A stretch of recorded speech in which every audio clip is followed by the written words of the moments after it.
This time, we're both heading out to try and survive a night below zero. The only difference is that Griffin has a $1,500 budget, and I only have $15. I brought a used Mora Bushcraft Black that I picked up at a garage sale for $8, as well as a bush pot and a spoon that I picked up for $10 on Marketplace, and finally a Corona saw that takes up the rest of my budget at $33. I also brought a homemade dehydrated meal with me, but because I made this myself, I'll consider it free. Finally, I have some extra warm clothes. I started out the hike with these on, but took them off once I started to warm up. Griffin's budget afforded him the luxury of bringing 2 sleeping pads, as well as a warm sleeping bag. Sleeping bag. He also brought a much larger knife and saw, warmer clothes. Well, I'm gonna be warm tonight. As well as extra food and a headlight that he could use outside of filming. 1990s Petzl headlamp. He also brought some extra comfort items just to rub it in. Once we started to clear a spot for the night, it became really clear that Griffin's saw worked a lot faster than mine.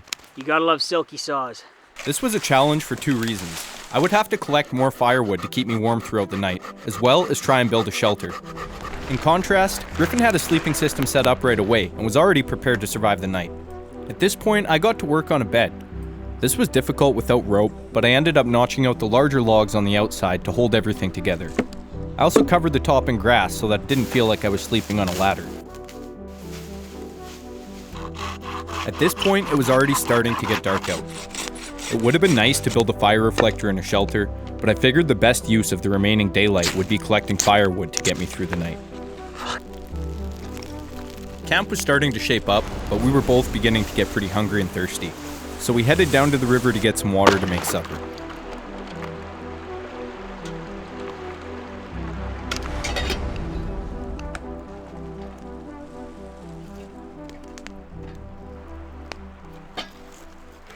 Griffin had craft dinner, tuna, and some coffee. I just had my burrito bowl, and I decided to add some extra water to make a burrito soup, because burrito soup sounds better than warm river water in terms of hydration. I didn't have the luxury of coffee, unlike Griffin. In retrospect, I probably should have brought along some DIY coffee tea bags, which you can learn how to make by clicking here. It's been a pretty hectic evening. We didn't get quite as much filming in as we wanted to, but finally getting a chance to sit down and eat some supper. At this point, it was already starting to get pretty cold outside, and I was nervous for the night ahead of me. Thankfully, my buddy Griffin's kind. You want a shot of whiskey, buddy? Yeah, sure, man. Oh, the rules. Just kidding, he's a dick. No, but actually. Well, I got on my Icelandic wool sweater with matching toque, and if that doesn't keep me warm enough, I've got my Fjallraven jacket, my Fjallraven pants, and I even got some handwag boots on, so I think I'm gonna be nice and toasty, unlike my buddy Jay.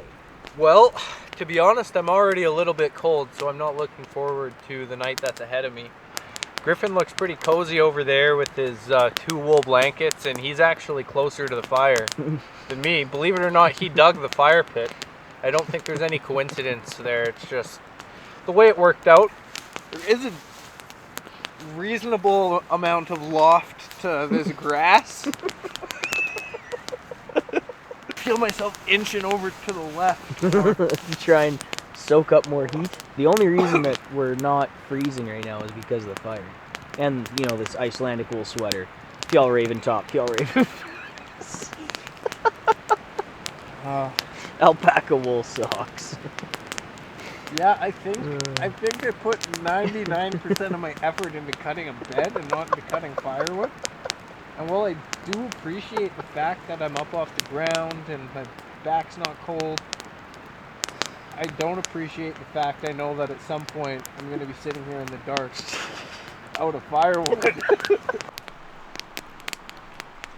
I didn't have nearly enough firewood to make it through the whole night, so got firewood 4 or 5 times throughout the night.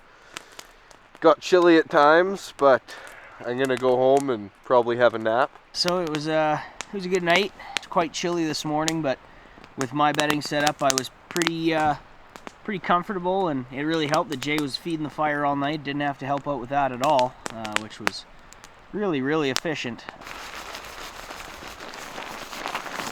If I had to do it again, I probably would have spent a bit more time collecting grass for a bed instead of building one out of wood. Then I could have used my time to build a lean-to and maybe even a fire reflector, as well as gather more firewood.